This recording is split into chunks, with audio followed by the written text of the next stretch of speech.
In this lecture of maxima and minima, we will discuss one more example to find the maximum or minimum values, if any, of a given function.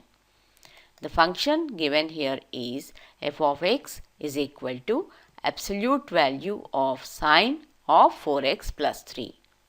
Now remember that in one of our previous lectures, we have discussed a similar function, that was f of x is equal to sine of 4x plus 3. The difference here in these two functions is, here the sine is applied to the binomial 4x plus 3. However, here the sine here is taken only for 4x. So this is the difference. So now that we have discussed this earlier, we will be now discussing this function. Now we know that negative 1 is less than or equal to sine of y is less than or equal to 1 for all y belonging to the set of real numbers. So from this, it implies 0 is less than or equal to absolute value of sine y is less than or equal to 1.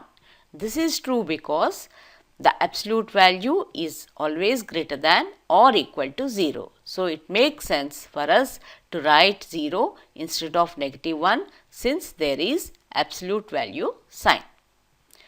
Therefore, from this it follows that 0 is less than or equal to absolute value of sine of 4x plus 3 is less than or equal to 1. Notice that instead of sine y, we have now written this function.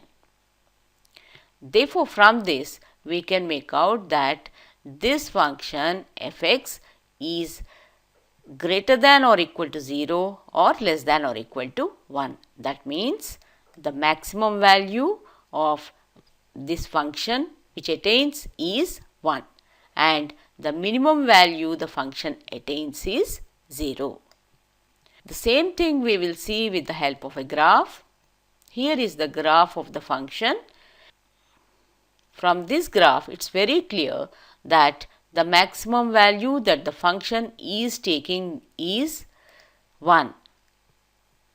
If we observe the graph, everywhere it is not crossing this red line, where this is the limit of this red line is 1. Therefore, the maximum value of this function is 1. And similarly, the minimum value of the function is 0. It is not going below the x-axis. So, we have one observation: the function attains both the maximum and minimum values in this case.